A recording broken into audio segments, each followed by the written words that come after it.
Guru Nation, welcome back to the Clinical Trials Guru. This video is for the sites out there watching, all right? What to expect when you're a brand new site. First of all, I got a topic and then we'll get into yours, all right? So, fair enough. Information for brand new site owners, okay? The first one is, if you don't have a doctor, that is priority number 1, 2, 3, 4, 5. And we preach this all the time. Why are we going into this? Yeah, because here's why. People are doing anything else they can think of that's tricking themselves into thinking they're doing something for their site, like working on their website, getting a logo, getting stationery, Getting a business license. finding a business license. These things are meaningless without a PI. You cannot do a study without a PI. The argument then is, well, these PIs are looking at my website. You can explain to them, okay, this is, if you have the background in clinical research, a lot of CRAs are telling you this. You are a freaking CRA of 10 years or longer. That is what you sell to the doctor. So I have a question. They're not going to care about your website if they can tell that you know what you're doing. And I think a lot of people are doing these things because that's like easier work than going out and talking to doctors and selling, because that's uncomfortable work, and making a website and getting a logo done is easy. And I think you're cheating yourself. You need to get yourself in the habit of getting out there and selling. So that's the first tip for this video for new site owners, but Chris is going to chime in. I got a question for you. Yeah. As a research site, just yes or no, simple yes or no answer. As a research site, do you have a business if you have no PI? No. Yeah. You do not. It's pretty simple.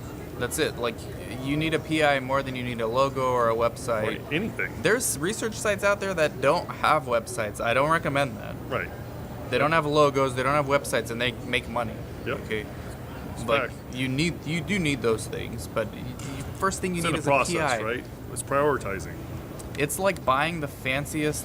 Like, let's say you're gonna go play baseball. Okay. Mm-hmm. It's like buying the fanciest equipment and doing all, like, reading books on baseball, but then not going on the field and playing.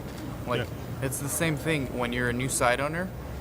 You need the PI. Okay, once you get the PI, then you need to focus on getting the studies and on getting more PIs and all the stuff we've done webinars on, and improving your skills on budgets and operations, which is our next tip for you guys, right? I don't know if it's a tip. Just, well, I guess it would be Patience, right? a tip. Patience?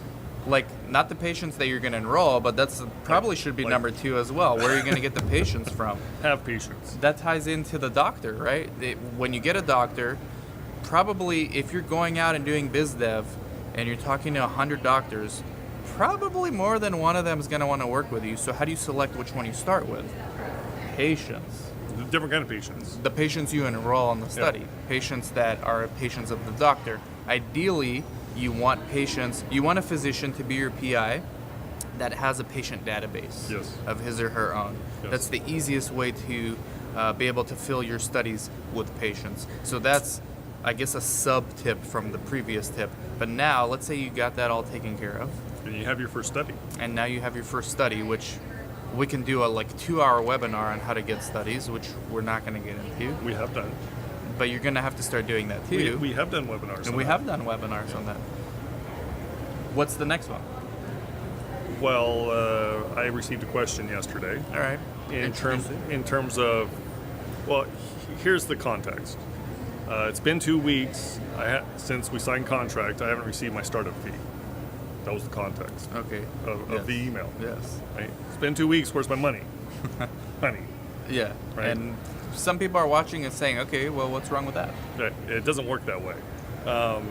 For vast majority of studies, you have to invoice for your fees, right? Some companies will automatically give you your startup fee, but most you have to invoice for it.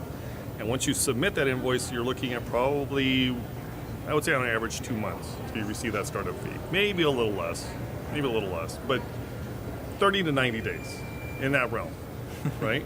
So 2 weeks, way too quick to be wondering where's my money, and especially when you have yet to submit an invoice, Right. right? You're not receiving anything, right? It's not even working. It's not even in the process yet. Right. Got to submit that invoice. So that's the tips for you new site owners. Just follow those things. Doctors, studies, patients, budgeting, right? Thank you, Chris. Well, actually, just going to elaborate on that a little bit. Invoicing is only typically required for fees, right? Patient visits, you get paid automatically on those. Thank you, Chris. Yep. Thank you, everybody, for watching. Talk to you soon. Bye-bye.